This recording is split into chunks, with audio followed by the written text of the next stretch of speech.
Hello, everyone. Thanks for joining us today. I'm Dee Dee Lageson, Executive Secretary of the Committee on the Present Danger China. We appreciate your interest in our weekly webinars in which we expose and analyze the Chinese Communist Party's unrestricted warfare against America and the help being provided to the CCP in waging that warfare by captured U.S. elites. We encourage you to visit presentdangerchina.org for information on new programs, access to videos of our past webinars, and tons of other very valuable content. Subscribe to our Substack at presentdangerchina.substack.com and follow us on X at CPD Our moderator today is Frank Gaffney. Frank is the president of the Institute for the American Future, vice chair for the Committee on the Present Danger China, and co-author of the indictment prosecuting the Chinese Communist Party and friends for crimes against America, China, and the world. Welcome, everyone, to this edition of our weekly webinar series sponsored by the Committee on the Present Danger China. The focus of these each week is addressing the threat we face from the Chinese Communist Party, both with respect to the military dimension of that threat, but also the various forms in which its unrestricted warfare has been waged against our country, and the extent to which the Chinese have benefited from Americans in various walks of life, including, shockingly, in our government, as they have proceeded to advance their agenda of destroying our country. On its way out the door, the Biden administration, which, as we have chronicled in many of these programs for several years now, has borne a fair share of enabling the Chinese Communist Party's threat to our country to metastasize, and has, worse yet, done altogether too little in response to that threat, even to speak truthfully to the American people about it.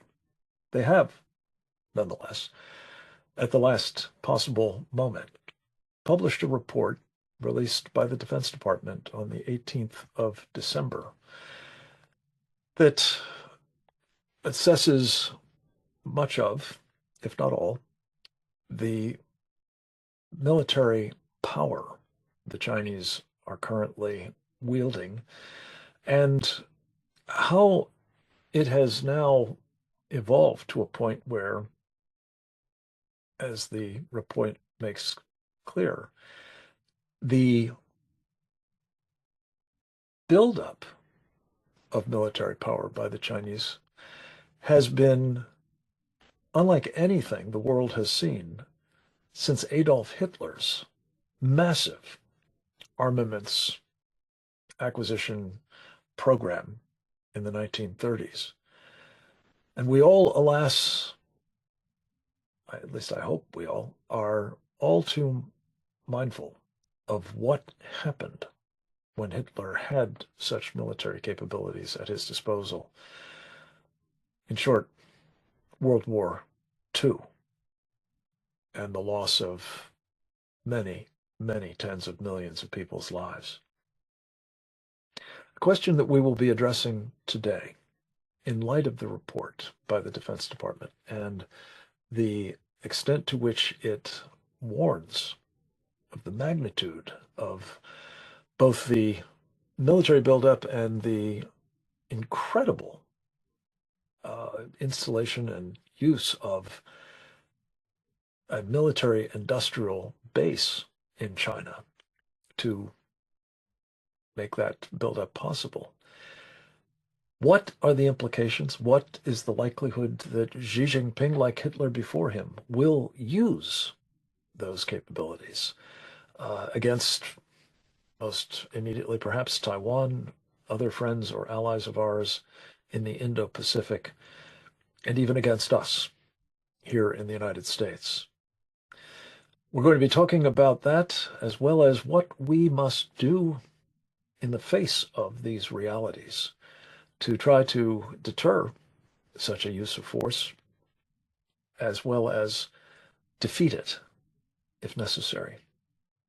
We have, as is always the case, an extraordinary group of professionals to speak about these issues. They are all members of the Committee on the Present Danger of China, I'm pleased to say. They are all outstanding national security practitioners, and we are very grateful for their participation, not just in this program, and many of them have done so repeatedly, but also in the work of the committee more generally. We're going to hear first from a member of the newest member, I should say, of the committee. His name is Chuck DeVore.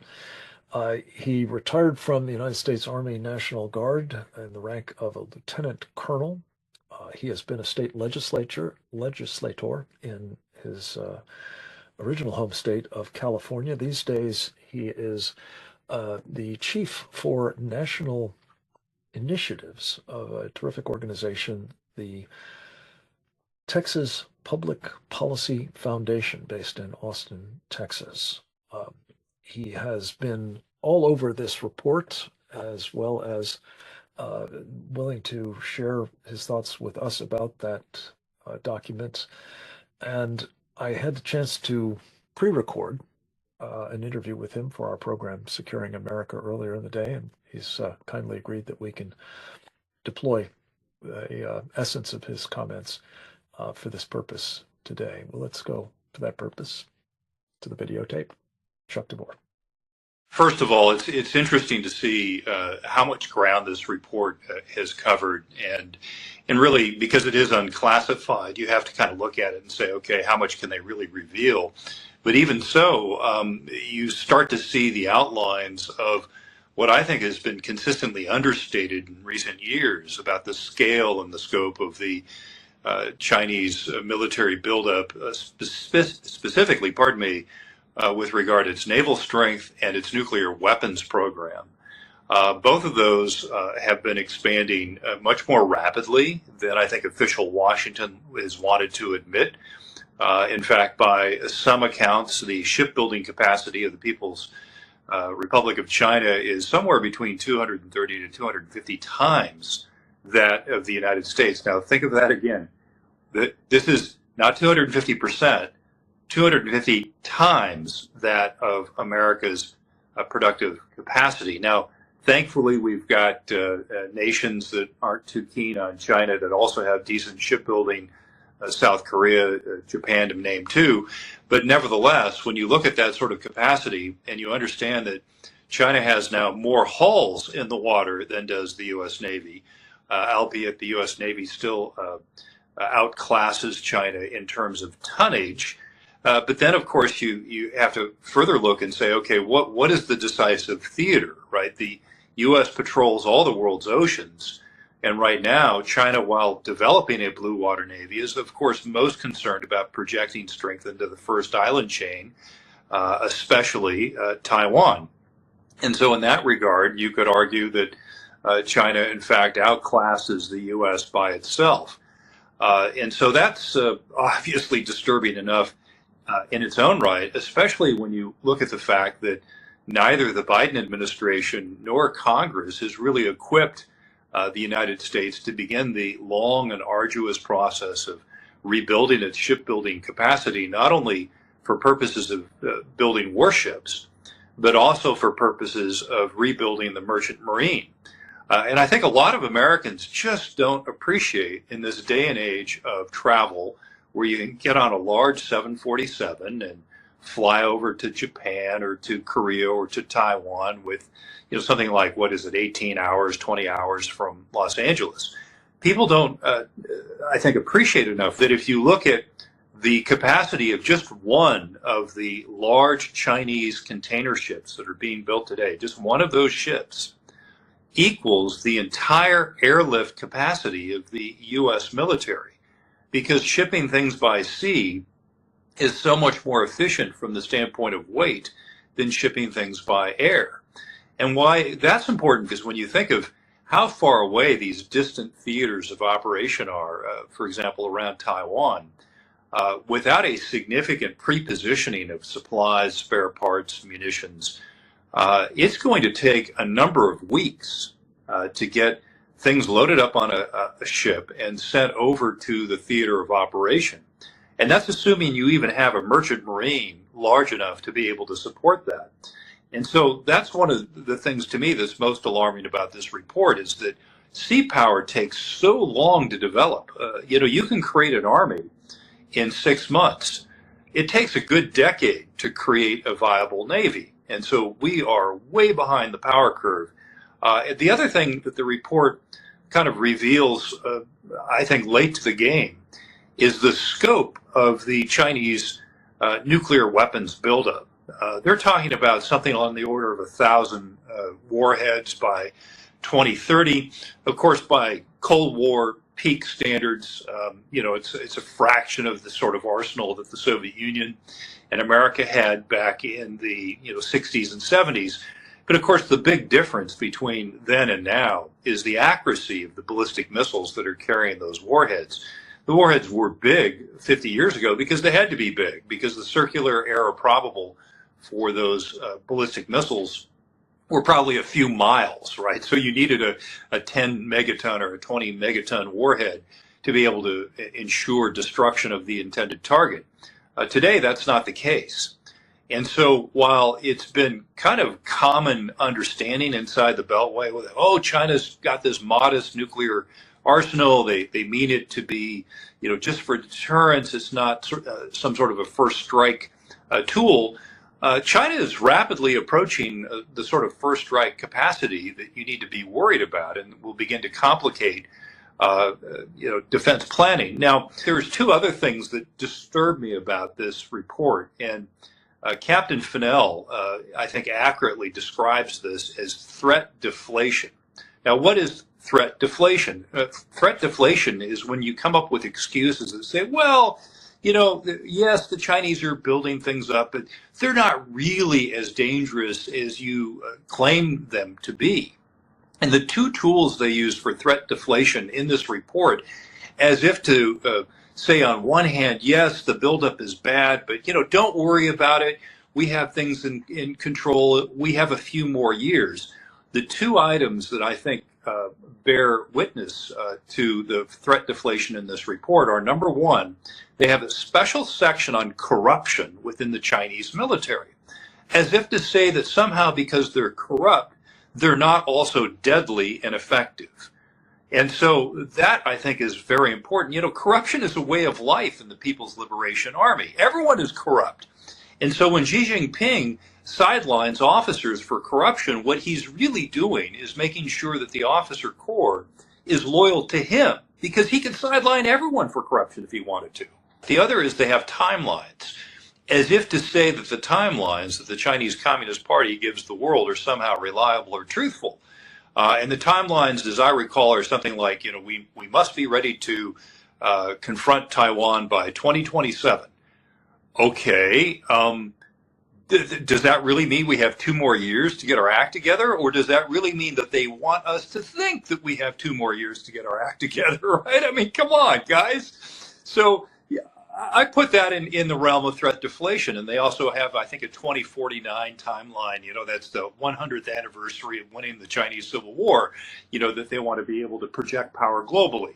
I think that those timelines are baloney. And again, to place any sort of credence in them is a form of threat deflation.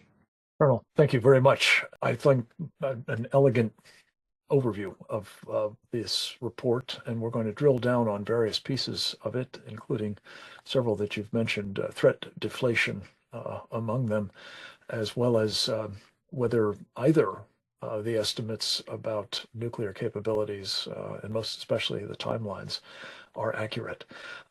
Starting with our next presenter, another very familiar face with respect to the Committee on the Present Danger, China's programs and work, I'm very proud to say, that would be Captain James Fennell, United States Navy retired. Captain Fennell finished his distinguished career as a naval intelligence officer as the Chief of Intelligence I believe it was actually the director of intelligence and information operations for the Pacific Fleet. He is the co-author with Dr. Bradley Thayer, another of our revered Committee on the Present Danger China colleagues, of a book entitled Embracing Communist China, America's Greatest Strategic Failure. He has been very engaged in his post-military years of service to our country, among other things, organizing and informing us about the threats that he warned of very powerfully during his time in uniform. We're delighted to have him again by virtue of a pre-recorded interview with me, and we'll go to that tape right now. Happy New Year, Frank, and good to be with you all, and looking forward to the events that will transpire in just a little bit over 2 weeks, where we can finally get back into office and into our government, people that are serious and honest about the world around us and how dangerous it is. The DoD report was mandated in 2000 by Congress, the National Defense Authorization Act of 2000, purposely to warn Congress about the rising threat of China. And here we are, essentially 25 years later, a quarter of a century, and we're finally getting from a Democrat administration an acknowledgement of that in the last 30 days of their administration, where for 4 years they downplayed it, ignored it, didn't say much about it. This report is, for me, it's not stunning or shocking for those of us who watch this and been watching the PRC, but some tidbits like the fact that the report acknowledges that by 2030, in just 5 years, China will have over 1,000 nuclear warheads. That's in context of the fact that just 2 years ago they said they only had 200, and that, you know, you have to put these things in a strategic trend line in a context of where we've been and how we've undersold, or as Dr. Brad Thayer and I talk in our book, Embracing Communist China, America's Greatest Strategic Failure. In that book, we bring up and give a name to this. It's called threat deflation. And so for too long, the Department of Defense and our academic and think tanks have undersold and threat deflated the Chinese Communist Party's ideological intentions, and from my perspective, and where I watch a lot, is the PLA, the People's Liberation Army. And so we've been downplaying the threat from China for much too long. And just this week, China unveiled this Type 076 amphibious assault, basically light aircraft carrier. It's 40,000 tons, probably closer to 50,000 tons when it's fitted out. And it has dual islands, and so they can control flight operations and amphibious operations to send, craft ashore.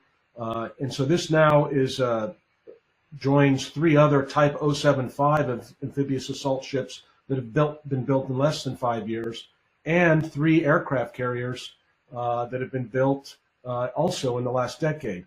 So in terms of big deck aircraft carriers, both conventional and amphibious type, China has put 8 or so at sea, along with the Type 071s, and they've done it in the space of the decade where America's only been able to produce 1 aircraft carrier, and we had 1 amphibious assault helicopter carrier produced and another one burned up at the pier in San Diego. So we're standing still, literally, while China is racing ahead, building the force that's necessary to dominate, not just taking Taiwan, not just to dominate the first island chain in the South China Sea and the East China Sea, which are all linked together, but they're on their quest for a global military and maritime and air forces that are going to dominate the world and tell the world how they will buy and sell and trade. And they've laid the foundation over the last decade with this Belt and Road Initiative. So they're going to marry up their economic laydown, which has got over 100 countries signed up for it, along with the military capability that will be able to enforce their dictums. And in the range and the scope of the PLA's military modernization isn't just, I focus on the naval arena, which I think is the most important, given the power projection that they want to have. But they've built up their air forces, their They're building a stealth bomber. They have remodernized bombers. They have new transport aircraft, the Y-20, which they're now sending far. And they've gone to Europe many, many times and run exercises with European nations into the Southeast Asia, South Asia, Pakistan, India. Well, not into India, but around India, threatening India. Their naval forces are operating in the Gulf of Guinea and the Atlantic. We know they're having oceanographic research vessels in the Atlantic, which is a precursor to submarine operations. They're laying cables. They're disrupting other people's cables. The Chinese military reach is around the world in the terrestrial domain, and in the extraterrestrial domain, they're putting up more satellites than anybody in the last 5 years, even in us, in terms of military-related satellites.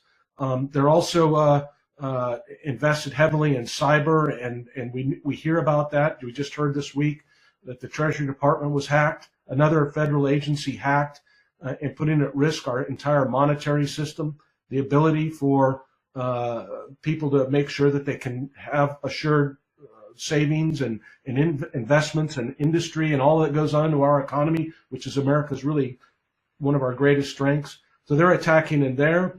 They've also built a series of missile forces. They have a strategic missile force. Unlike the United States, they have a strategic missile force that is focused on short-range missiles to take Taiwan, medium-range missiles to obstruct and obliterate Guam, to take out Hawaii, and they have intercontinental ballistic missiles that are focused and built towards the United States. And they've added 350 silos here in the Biden administration in the last 2-3 years.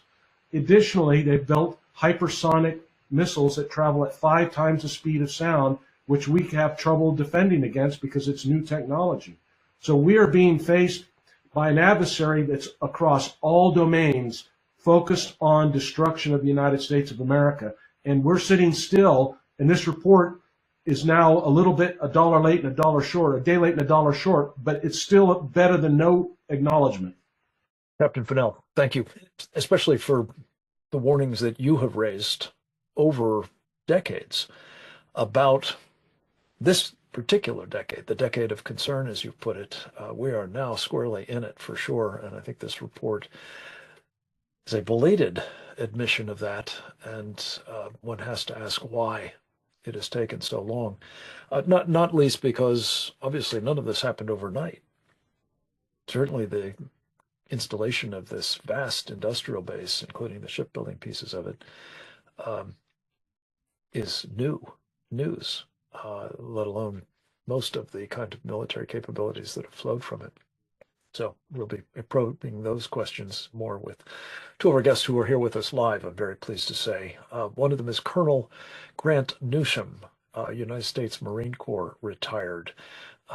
Grant, I just want to say, is not only one of our most prodigious and active members of the Committee on the Present Danger China, but he is also one of the most indefatigable, because oftentimes when we speak with him, as today I believe, we're catching him in the middle of the night in some other part of the world. So we're doubly appreciative for his help today in talking specifically about whether the past is prologue, as it has often been said is the case.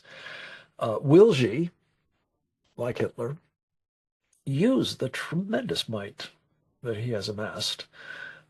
And if so, with what effect? In addition to being a very distinguished veteran of the Marine Corps, Colonel Newsham, as I'm sure all of you will recall, has the distinction of also having served as a Foreign Service officer in our embassy in Tokyo.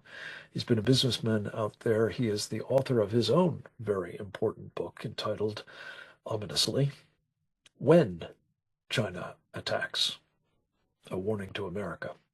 Colonel, thank you so much for being with us at this ungodly hour, and the floor is now yours, sir. Well, thanks very much for having me, Frank. Now, this question, will Xi, like Hitler, use this massive military that he's got? Well, he hasn't told me, but I think we can draw some conclusions and make some reasonable assessments, and he just might. You'll recall that in November 2023, when Xi Jinping Biden in San Francisco, she said something to the effect when it came to Taiwan that all this talk is well and good, but we can't wait forever. And that was his message, that if necessary, they're going to use force against Taiwan. And look at the benefits that you would get if you're in China's position. You take Taiwan and you've broken the first island chain. You're able to swing up to the north, isolate Japan, down to the south, cut off Australia, and you have free access really to the Pacific. And you've wanted that forever. You finally got it. But from a political, psychological standpoint, think of what happens if Taiwan gets saved by the Chinese communists. China has demonstrated in that case that the US military couldn't stop them. And they've demonstrated that US financial and economic power couldn't prevent it, nor could US nuclear weapons. And at that point, what happens is that Asia turns red overnight.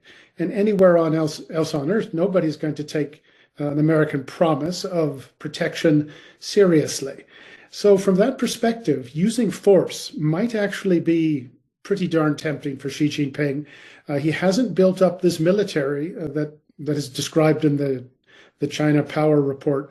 He hasn't done it just for fun or just to have it and not use it. So I think we just might see that he is willing to use force, but it's also worth considering the People's Republic of China, the Chinese Communist Party's view of war. It's different than ours. And the Chinese actually see kinetic warfare, the shooting, to actually be the very last stage, the last phase of what you'd look at as a spectrum. And I'd like to talk about it's a PLA, People's Liberation Army text, called Sun Tzu and Modern Warfare, that gives some very good insights into how the Chinese see warfare and using their military. And one of the things they talk about is stymieing the enemy's plans, alliances, and troops, but let's just talk about plans. And stymie means, of course, to thwart or frustrate. And in this text, they talk about economic warfare. And think of that. They've gotten the Americans to move so much of their industry over to China. They have gotten the US dependent on Chinese manufacturing, Chinese products, Chinese materials, including some that are necessary for our defense to operate. That's pretty successful. They talk about foreign relations warfare. Well, look at any vote in the United Nations, and you'll see a vast number of countries support China, not us. That didn't used to be the case. Look at the Pacific, where you have countries like Kiribati, Solomon Islands, and even federated states of Micronesia that are leaning towards China to greater or lesser degrees. And in the case of Solomons and Kiribati, it's to a very great degree. So that's foreign relation warfare. They talk about cultural warfare. Think of DEI, diversity, equity, and inclusion. Look at the harm that's done. Look at Black Lives Matter and Antifa. Similarly, that's cultural warfare. They talk about espionage warfare, and that's things like stealing all of our trade secrets, but also getting things like the F-35 plans or C-17 plans on which the long-range Y-20 that the Chinese operate is based. That's, once again, very successful, haven't fired a shot. They talk about public opinion and propaganda warfare. And think about that. Just look at the discourse on Capitol Hill. Look at how many people are so just opposed to getting tough with China. They say we can't have decoupling, just can't have it, or economic decoupling. And also in the real bellwether here is look at fentanyl. All of it comes from China, and it has killed well over 500,000 Americans in the last decade, many of them of military service age. And what has Congress done to punish the Chinese for that? Nothing. And that's a Republican and a Democratic achievement, one might say. And so once again, that is public opinion, propaganda warfare that has worked very well. And in the Chinese text, the last thing they mention is something called military means, and that means using the military. So as I said, the actual kinetic warfare, the shooting is really sort of the last stage of all of this. And until then, what you see the Chinese military being used for is domination, for influence, for intimidation. And it works very well, actually. And they will actually use their military to seize territory. If you need any evidence of that, look at the Philippines and ask them about it. The Chinese have used their military to come in and seize Philippine territory and pretty much drive the Filipinos out. Most recently, it's the Scarborough Shoal, where they have conducted a sort of a combined arms operation down there using the Chinese Air Force, the Navy, the Coast Guard. And this is well within Philippine territory. And the Chinese are, so you use it, say, to intimidate, but also to seize territory where you can. And they've pretty much seized the entire South China Sea, which is international water, and it's about 1.5 times the size of the Mediterranean Ocean. The Japanese face similar pressure from the Chinese, where the Chinese presence, military and Coast Guard, and their fishing fleet it's in more places more often than ever. And the Chinese have made it clear that when the time comes, they will assert administrative control over Japanese territory. On occasion, they have even moved a couple hundred fishing boats into Japanese waters, and these are backed by the Coast Guard and the Navy. And they've just been making it clear that we'll take it when the time comes. But as I said, they haven't shot just yet. That's something always to keep in mind. It is the last stage, and they don't want, if they can get what they want without shooting, they will do it. But having that military is something that it isn't there just for fun. And China, as Jim Fennell just mentioned, the global reach is what they intend to do. And they want to have a military that has operated just like the United States has a sort of a network of bases and airfields and ports around the world, and friendly governments, cooperative governments with whom they can operate. So you are going to see the People's Liberation Army operating more often in more places worldwide. And a decade ago, people laughed about it, thought the Chinese were too stupid to ever be our equals. Well, that was a mistake, obviously. And you're going to see, from looking at from the Marine Corps and Navy's perspective, you're going to see Chinese amphibious forces moving around the world. And just like the U.S. Marine amphibious ready groups and Marine expeditionary units used to do, or they still do, but they don't get out as much as they used to. And those are there to threaten people that need threatening, but also to reassure. So it's going to be the Chinese using their very powerful military to do both of these things. And if it's an influence game, this is one where the trend is looking pretty good from China's perspective. But as I said, they are willing to use force. If necessary, they prefer not to, but if necessary, that's why they've got the military. And this Chinese military buildup is not going to stop. They're not going to back off, but that it is going to continue. And the U.S. has never faced really an opponent that could beat us in my lifetime, but now we have. So that's my short answer here is China doesn't have to shoot, they won't. But if they do, they will use that military. And Taiwan is obviously the place that is the sort of the prime target as we speak.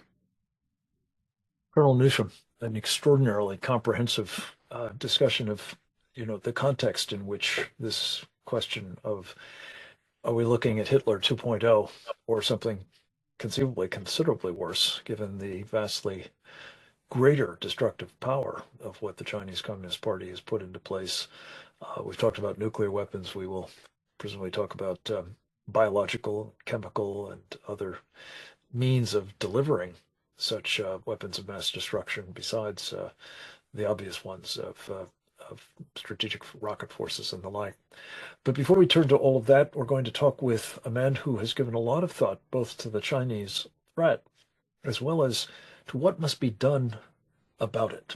Another very, very important and productive member of our Committee on the Present Danger of China, one of its founding members, Colonel, well, I don't know where to begin in describing him. Colonel John Mills is so many different things. He has been a distinguished member of the Special Forces units working on psychological warfare in his military career. He has been a civilian at senior levels in the U.S. government, in the Office of the Secretary of Defense, the Department of Homeland Security, the National Security Council, and elsewhere.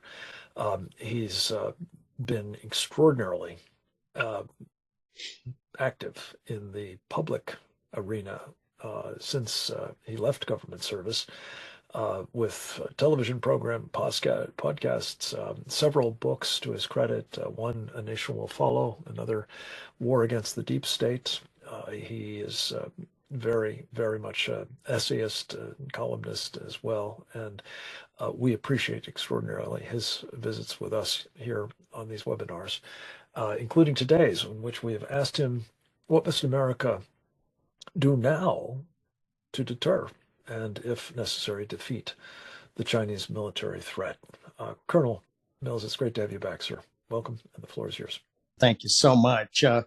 Let's start first with the referenced cited report, the DoD report. I read through it, and to be honest, it would be called essentially a policy buzzkill. It really, I think, understated. We've talked about threat deflation. It's a lot better than it has been in the past, but it still felt markedly short of really giving the urgency of the situation. And all these numbers, we've always been surprised. The intelligence community, the Department of Defense, they've always been surprised by the growth. So I think it really understated the growth and the timelines for the future. We've been surprised multiple times. So I think those timelines are out the window and should be brought a lot closer. The nuclear warhead count, sorry, I just think it's been a subject when I was in government that did not get a lot of attention.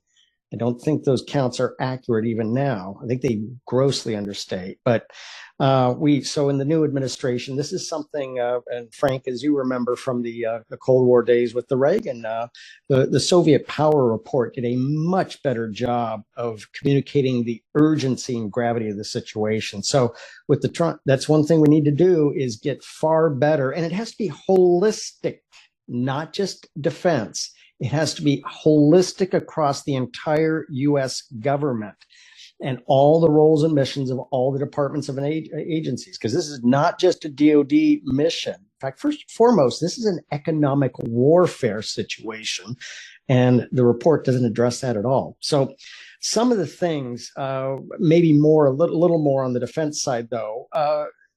Number one, it's all about industrial base. The biggest theme with the incoming administration should be industrial base, industrial base, industrial base, industrial base. We are in a very bad situation. We do not have, unlike the Reagan buildup, where we still had a significant amount of industrial base from World War II left over, plus if you're a student of this area, you know the defense industrial base stands upon the shoulders of the private sector industrial base and manufacturing. And the globalists have sent our manufacturing overseas for years. So we are in a pickle, and we need to figure this out. So to increase the industrial base, we got to increase shipyards, and we've talked about this ad nauseum on the show. But just there's essentially 4 public yards in the U.S. Navy. Those need to go to 5 or 6, including maybe both additions are reopened or new public shipyards on the West Coast. A little hard when Governor Newsom wants to Trump-proof his state, but we're going to have to figure this out.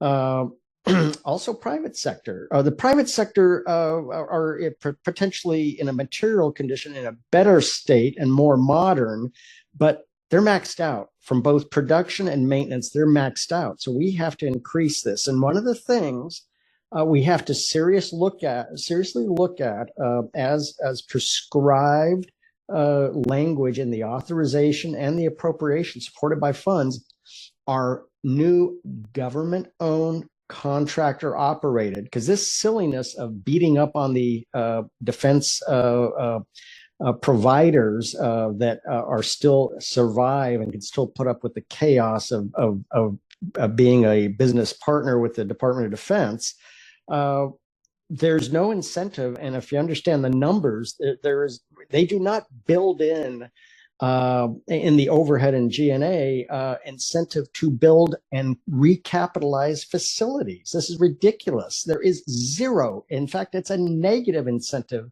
to spend a farthing on any new facility or recapitalization. So I think one of the best paths is government-owned contractor operated, where the government spends the money acquire the land, develop the land, build some of the basics, but then it's the contractors who compete to actually operate. And a lot of that does build in as they compete, refreshing the assembly lines. So we got to look at government-owned, contractor operated. We have to build up industrial capacity on both. Now, this is one of the big fights is, are we going to spend money only on asymmetric autonomous systems or classic legacy ships and airplanes? The answer is yes. You actually need both. You need both because the legacy systems are very important for deterrence and prevention of war. Now, if that fails and war breaks out, as we've seen in Ukraine, yes, the autonomous smart systems do have a key role in bogging down the invader. But at the same time, you need to be able to pivot once that invader bogs down and the defender moves to a maneuver aspect. You need some of those legacy systems because I'm sorry, small battle FPV drones are not good on the offense. That's where you need some of those classic systems. You need on the ground. You need classic tanks, modernized tanks, of course, but also ships. So you actually need both systems because they serve very complementary roles. So it's not one or the other. So we have to be careful about that. In World War II, even by the end, we were placing a lot of emphasis in naval production on the escorts versus the battleships and even the carriers. We were really throttling down on carrier production by the end of the war, but a lot more on escort ships and support ships. We really have to look at also creative measures such as co-production with key partners. A lot of these partners have great industrial capacity we need to leverage. And some of them actually could do better than U.S. firms as U.S. firms learn reindustrialization. We need to invite in South Korean firms, Japanese firms, Taiwanese firms, because they do this very well, very efficiently over in their home countries, also perhaps even here. The South Korean company that has the contract for Philly shipbuilding. Excellent, because they're actually teaching us and refreshing our skills because frankly we've lost and on a large scale the art of production. It's both a science and an art. But the industrialization with the new administration, which is talked about at length, turn America back into a manufacturing society, there's essentially 4 components we have to focus on. That's not just onshoring the production capacity, which is important, but it has to be corporate tax cuts. It has to be capital gains cuts, 2 different things, but very important. It also, the critical thing that really is going to invite industry back is a massive, massive reduction in regulations. Because yes, during the Trump first term, industry did leave China. It didn't necessarily arrive en masse back into America. If you look at the causal reasons, primarily it's because when an investor or a board looks at this, they say, I got to go through all these regulations to stand up the production line back here. Yeah, forget it. We're going to do it in Vietnam. So we have to, that's a huge part of it. You can do the corporate tax cuts. You can do the capital gains cuts, but you got to do a massive reduction. And that is just brutally shrinking the federal government regulatory and administrative overreach, which has some good Supreme Court victories recently, but we have to apply this. We have to de-woke the United States military, and Pete Hegseth has talked about this at length, and this is going to be an important priority. And part of this de-woking is we have former generals and maybe even current generals and admirals that are perhaps a bit nervous. Well, sorry, there actually is huge historical precedence and legal precedence to do a plucking. So a plucking we will go. That means we're going to review in mass who is fit, who should stay, and who is going to be asked to time to hang up the saddle there. Because hey, we did this in advance of World War II. In fact, we did it in 2 major waves. General Marshall did this, and then he did it again after we actually were in the war. A massive, massive weeding out of those who were just unfit. And in a modern time, it's all about wokeness. Anybody who's been infected with this cancer needs to go. And there is, again, legal precedence. Commander in chief, all general officers, flag officers, senior executives, the civilian side of the government too. Sorry.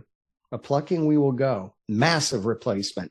Hey, was done in World War I. Marshall learned it when he was under Blackjack Pershing in World War I. Lincoln did it during the Civil War. A massive removal of general officers who could not fight and win. So that's an important part. We also have to be agnostic of service allegiance. And what I mean is, as Secretary Hegseth comes on board, yes, there's going to be an increase in defense. President Trump has already said this. 5% is the new 2%. But that's not just for us. That's for all of our partners. Canada at 1.4%. Okay. Everybody's got to go to 5%. But even there, we don't have endless resources. Inside the Department of Defense, there's going to have to be a rationalization. And Grant has said this, Jim has said this. We have to be agnostic of our service allegiance. The priority, especially in the worldwide game against the Chinese-led effort to overthrow the American-led world system, it's going to be primarily when it comes to DoD, it's going to be an Air Force and a Navy game. So I think there has to be a rationalization in some of the other services, including my home service, the Army. I'm baffled by the resistance I get when I make the Navy needs more CB, construction battalions. Why don't we take at least starting with a couple of Army engineer brigades, and voila, they are now reserviced as Navy CB brigades. And it's funny, the reaction I get from both Navy and Army. If Army fights a tooth and nail, and the Navy says, "Oh, we can't do that." Well, what are we going to do? Fire everybody, put them on the street, and wait 5 years to rehire and retrain? No, we've done, there's historical precedents on this, and reflagging between the service. Remember during the dark days of the war on terror and the Iraqi freedom, when we were running these massive convoys, what did we do? The Air Force stepped in, the Navy stepped in, and ran a lot of those convoys. So we can do this. There's historical precedents. We need a massive rebuild of our nuclear force, a rapid nuclear force modernization, very dangerous and scary situation. And we need to defend the homeland. And again, primarily, this is an economic war. We need to make this a holistic interagency operation to secure the homeland from all the Chinese special operators. There's a huge DHS, DOJ role and mission in this, that they would be the lead agencies. We have to do this. This is very important. But first of all, we have to unleash Dr. Peter Navarro as the, and he has some other great players that have been announced that will join him of like mind, because that is going to be first and foremost to beat down the Chinese communist threat, is just totally shutting them off from the capital markets. But at the same time, we have to rebuild our military force across the spectrum and make sure it's attuned properly, especially for the Pacific theater, but worldwide, because we're seeing this worldwide. And the Chinese and the Russians have created, and the Iranians have created a vast shadow fleet of ghost vessels that are disregarding our sanctions. So just the simple sanction thing ain't going to work anymore. And we can't enforce it because we have a shriveled, undersized, overworked U.S. Navy. They can't enforce it. And they're running in and out of the Baltic over the polar route because we have no ability to do anything about it, because they know they can't go by Singapore. It's a choke point where we have used our strategic partnerships to stop the ships and seize them. So they're going over the polar route, going through the Baltic. And we don't have the capability. This has been an extraordinarily comprehensive set of recommendations, and I thank you for them. One of the things that I have valued so much, and I know all of us at the Committee on the Present Danger China have, is the degree to which you have not simply thought about the problems, but you've really thought carefully about the solutions. And thank you for taking this time to lay them out for us in such a fulsome way. We have time for a few questions of the two of you, if you're willing to entertain them. I wanted to come back to something you touched on there towards the end, John. And I acknowledge that an argument can be made that the Defense Department's report on Chinese military power is a product of the Defense Department and therefore reflects its sort of perspective on things. And yet it does seem to me, if you're talking about Chinese military power, especially at this moment, you have got to be talking about it holistically.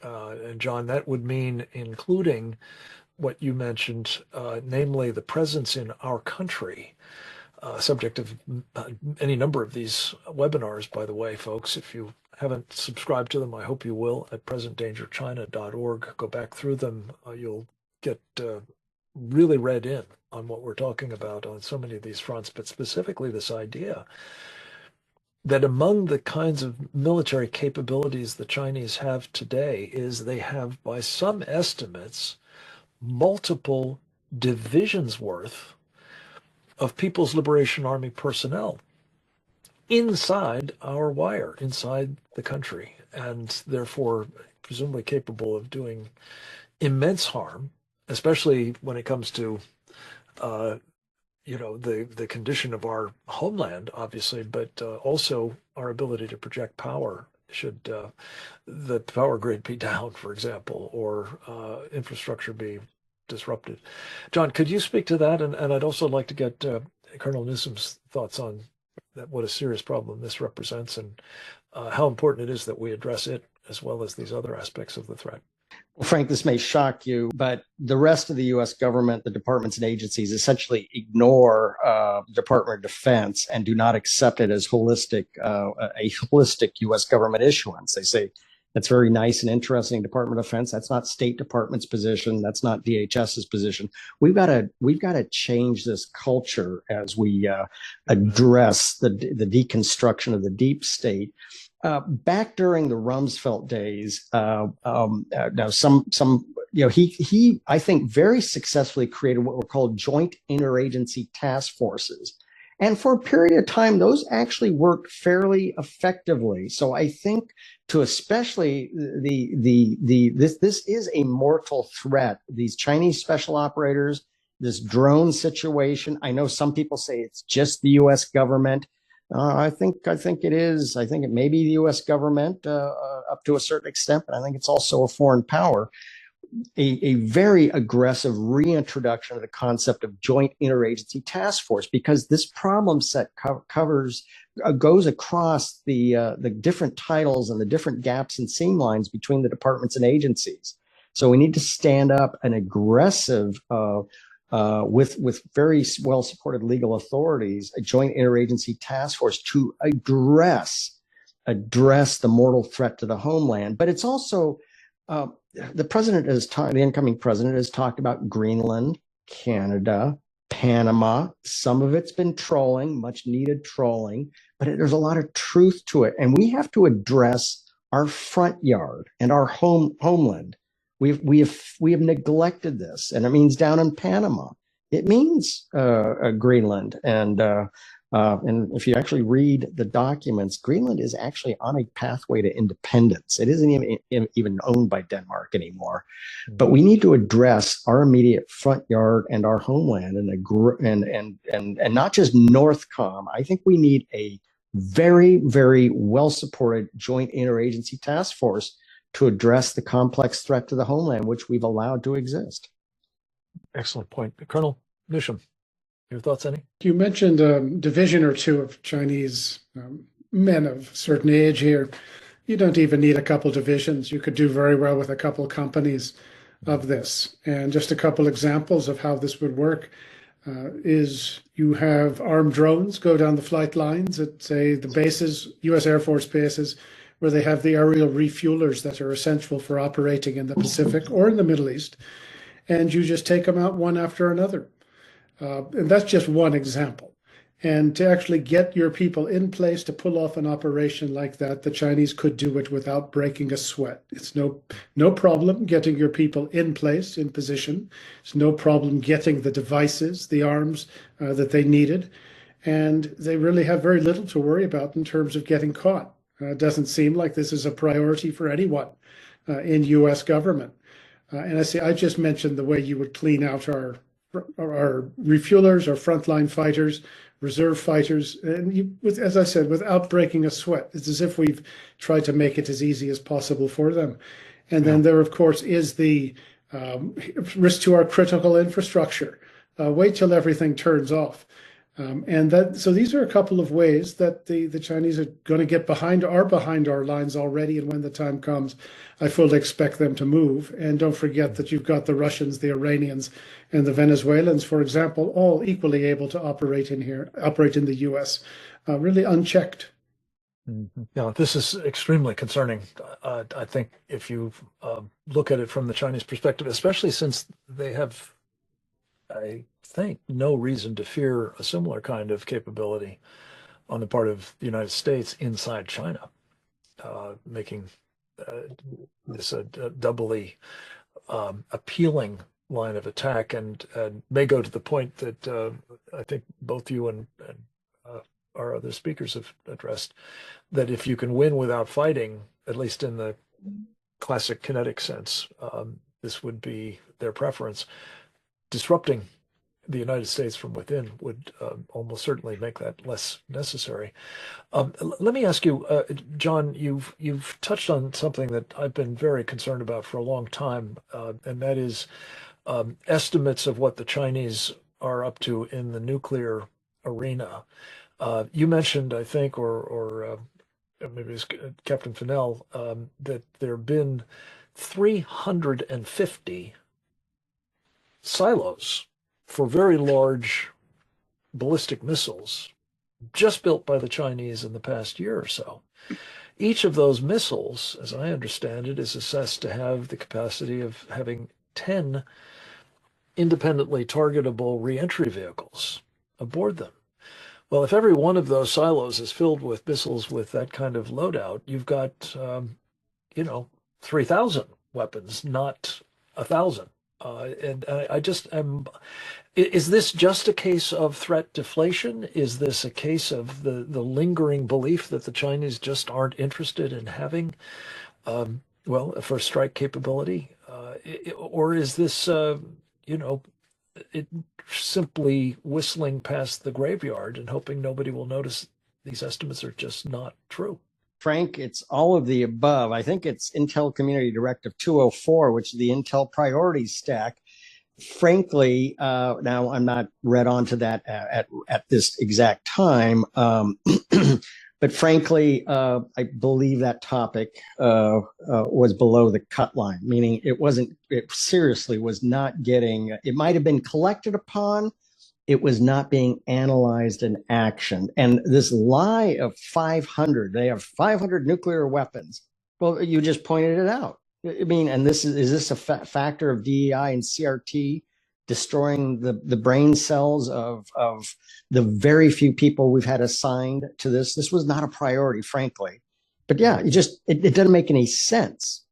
500 silos. Now remember, they also have a lot of mobile missiles. I would say essentially half of their ballistic missile force is mobile. We don't even have any mobile missiles.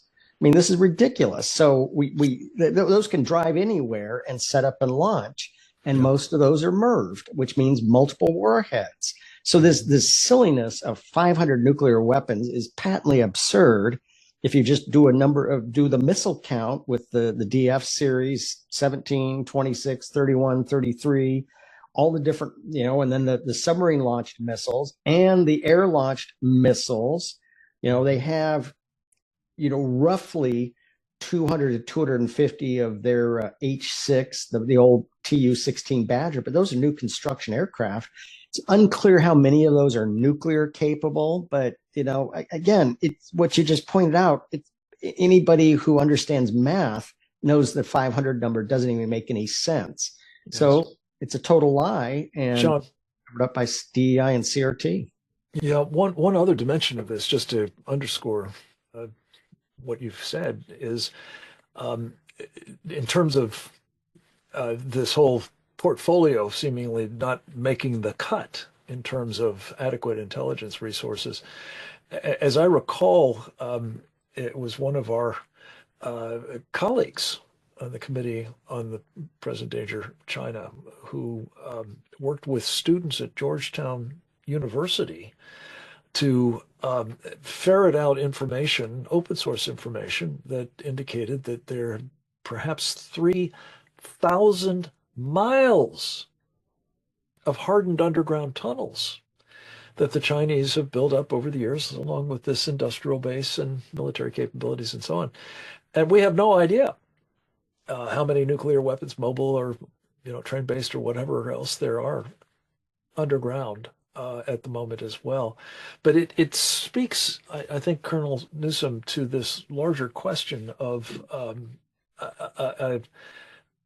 a failure of imagination, I guess, is the way it was put in the 9/11 report. And to your earlier point, think about what 19 people did. And those were amateurs, jihadists to be sure, but amateurs compared to, crack PLA special forces units, which I suspect are among those that have been inserted here. Tremendously worrying that we're sort of continuing to engage in this kind of threat deflation at a moment such as this. Could I ask you, Colonel, you've spent, as I mentioned, Colonel Newsom, a fair amount of time in business in places like Japan and elsewhere in the Far East. And some of the things that John Mills is recommending in terms of building back our industrial base, whether it's with the help of allies up there or on our own, is obviously going to be a bit of a time-consuming exercise at best. Could you speak to that? And maybe in connection with it, just today, we were advised that President Biden has decided to block the investment by Nippon Steel in U.S. steel. And I'd be very interested in your thoughts about how that might bear on the quality, the efficiency, and the adequacy of our steel building capacity in this country, which, of course, is a central ingredient in most military equipment and capabilities, is it not? Yeah, it is. I'll take the Nippon Steel question first. We're going to need the Japanese to do a lot of things for us that they've never done before when it comes to things military, and we're going to need it fast. And now we have just told them, well, we're our best friends, but we really don't like you that much, enough to buy one of our companies. Now, President Biden, and that's not what you want to do.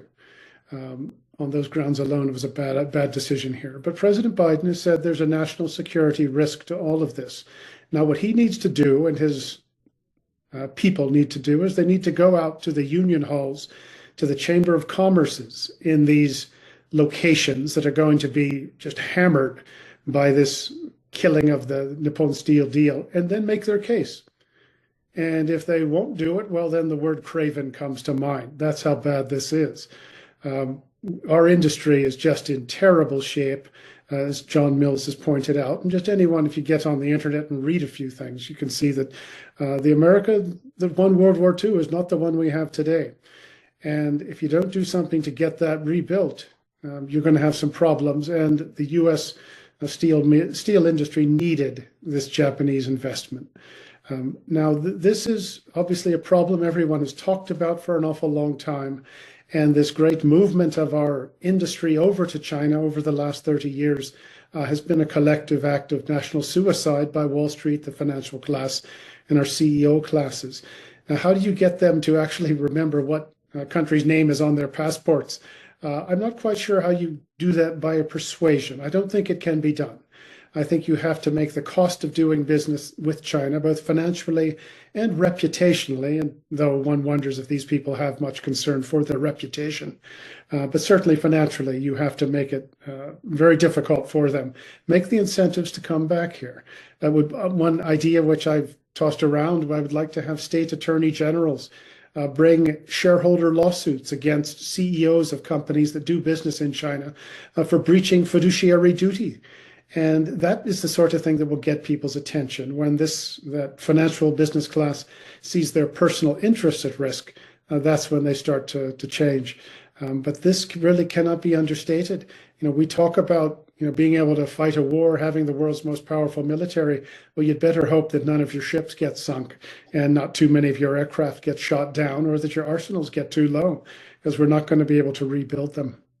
I think this idea of turning the lawyers loose is a very promising one. There does seem to be a growing interest in this question of the states and their pension funds, which have been enormous institutional investors through Wall Street's machinations, investing in not just Chinese companies, ladies and gentlemen, but Chinese companies that are specifically doing the military buildup. In other words, building the weapons with which to kill Americans. This is just outrageous on every level, and I'm forgetting the tort lawyers involved as well, and not least having Americans whose money is being invested in this way say enough. And this has been a very, very strong focus of effort for our Committee on the Present Danger of China. It's heartening that it's being picked up in states and to some extent even in the federal government, and I think this will be a feature of what the new Trump administration will do. I pray so. John Mills, I wanted to ask you a bit about this, the issue. You've spent a lot of your time, particularly as a civilian in the Office of the Secretary of Defense, working on cyber-related issues. We've recently had a report that the Chinese have successfully hacked into the Treasury Department's databases and operations. What are the national security implications of that, sir? And is this a one-off, or is this just the latest in what seems to be pretty much them running amok in our sensitive and other even classified databases? As much as we all loved FBI Director Wray, he did say something very accurate and prescient. He says, this is preparation for war. This is preparation for war by China. I don't know, and this is just with the chaos. This has gotten very little airplay. This is called Salt Typhoon. It's a full-blown cyber blitz that has been going on since it was first publicly released in May of 2023. That's almost 2 years ago. The proper technical cyber characterization of what's going on is the U.S. government cyber team is getting their butt kicked. I mean, this is horrible. It is preparation for conflict. China has essentially set up an advanced position inside of our data centers. I would say even in Northern Virginia, it's like 70 to 80% of the world's internet traffic goes through the data centers in Northern Virginia. Now, again, this used to be my thing that I worked very closely. I'm not read onto this at the exact time, but I'm very used to the public statements. I know how much time and energy and background goes into these public statements. It is horrific. It is bad. The United States government essentially cannot eject China out of the data centers at this point in time. That's what's going on. Let's just cut to the chase on what's going on. If the combined U.S. cyber team, of everybody, including our private sector partners, can't eject China out of the data centers, this is bad. This is really bad. And it also, we've talked about this before. Remember, in the NDA 2023, it was called the 1088 tabletop. The NDA section 1088 tabletop. That was a cyber war game that has been ongoing since 2023 on how do we, what do we do, all the actions, counter moves against China as they reach into our domestic critical infrastructure as part of conflict with China over Taiwan. That's what's going on. It was a war game. It's the real thing now. That's what's going on. This is a horribly underreported. It is the real thing.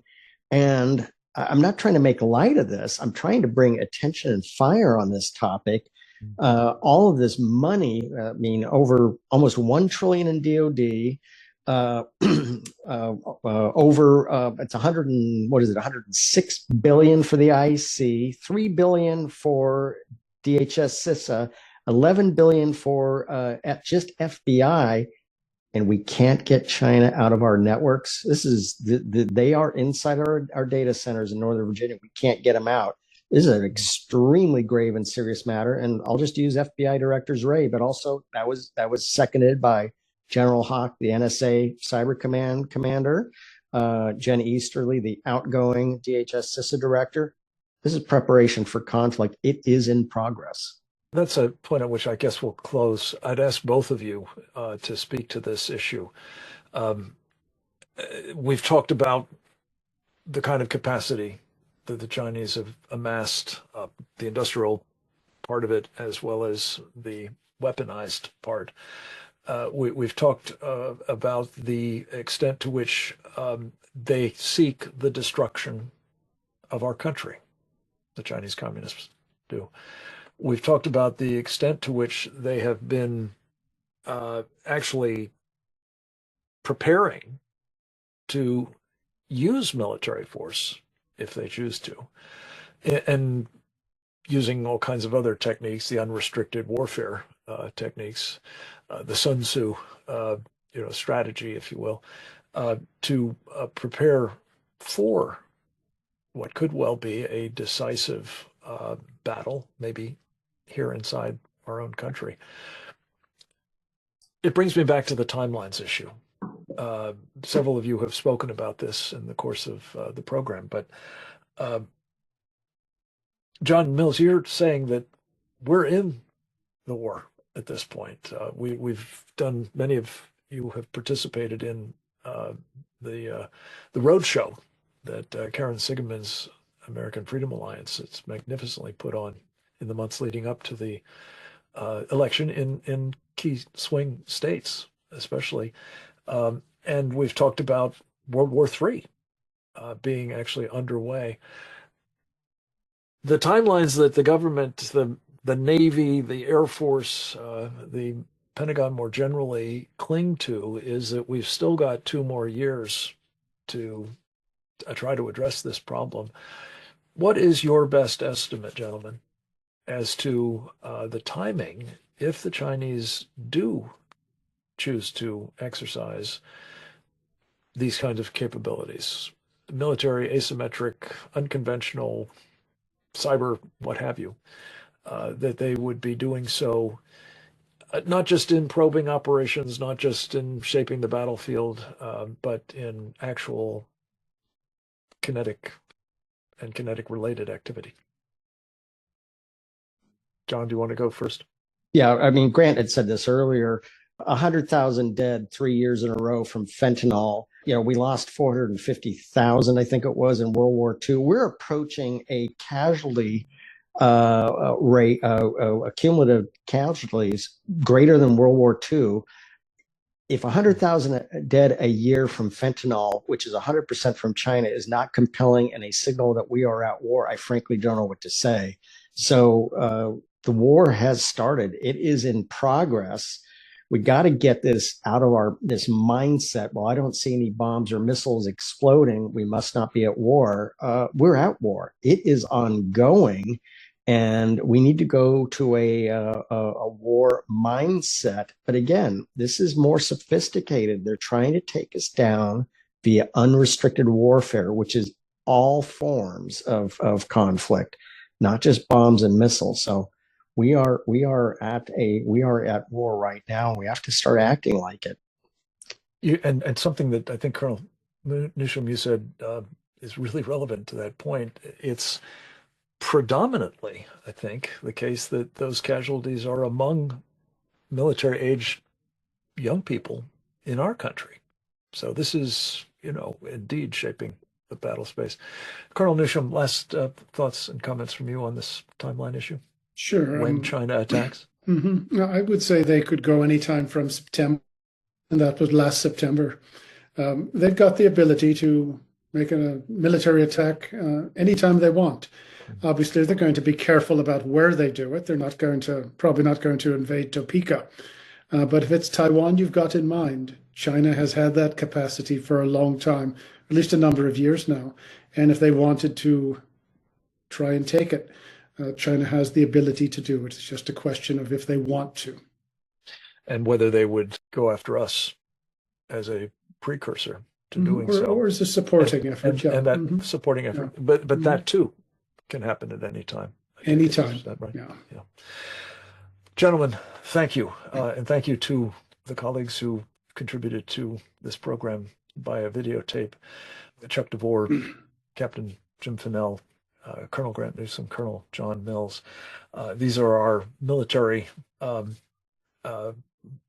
horsemen, and we are extraordinarily proud of the work you've done in your previous roles in the service of our country in uniform, and that you are rendering these days as members of our Committee on the Present Danger China. We want, ladies and gentlemen of our audience, not to sort of paralyze you into inaction with these grim forecasts. We actually are intending to try to encourage you to play a role. And I just did a commentary. If you're not subscribed to it, I urge you to check out securingamerica.substack.com, where you can find these every day. But a commentary this week on the extent to which we have got to be clear-eyed about this particular problem, and we need, whether it's the People's Liberation Army personnel in this country, whether it's the jihadists, whether it's the Antifas and Black Lives Matter, whether it's others, color revolutionaries, if you will, or some combination of them. The nation will survive what they are capable of doing to us, I pray, but only if we are, as John Mills has put it, taking a whole of society, and that's not just whole of government, whole of society approach to this, including, I would argue, crowdsourcing the kind of situational awareness we need to have about what's happening. Where are these Chinese military personnel? We know some of them are in grow houses in California and Maine, apparently manufacturing marijuana. God only knows what's going to be in that. If they wish to finish us off, probably laced with fentanyl. But there's some in those places, but there's obviously others elsewhere. And the Muslim Brotherhood infrastructure, the Iranian cells, of which we're told there are quite a number, ISIS even. These are the sorts of things we need eyes on. And as has been pointed out by our speakers, our resources for doing that kind of work at the governmental level, the FBI specifically, is very limited. So we need your help, ladies and gentlemen. I'm fond now saying, see something, do something. Specifically, bring what you see to the attention of local authorities, especially if you've got them constitutional sheriffs, because they're the sort of people who will probably do something about it before, I pray, it's too late. And speaking of praying, this is a time for it. And I consider all of this to be elements of a spiritual war, and very strongly urge you to pray to your God for his help. It's needed now, particularly for those of us with Christian faith, very, very urgently. And I ask you all to join us in a prayer to that effect. In the meantime, God bless you. Let us pray. It is a happy new year. And with that, I'll turn it back to you, Didi Laugesen. God bless you. Thank you, Frank, and thanks to everyone for being here. A video of this webinar will be posted to presentdangerchina.org within a day or so of the conclusion of our program. Please share this and our other programs with your elected representatives, colleagues, and other networks. Subscribe to our Substack at presentdangerchina.substack.com and follow us on X at CPD China. Join us again next week for another installment of our Committee on the Present Danger China webinar series on the CCP's unrestricted warfare against America and the free world, and how CCP captured elites betray the USA. Thanks for being here today, and goodbye.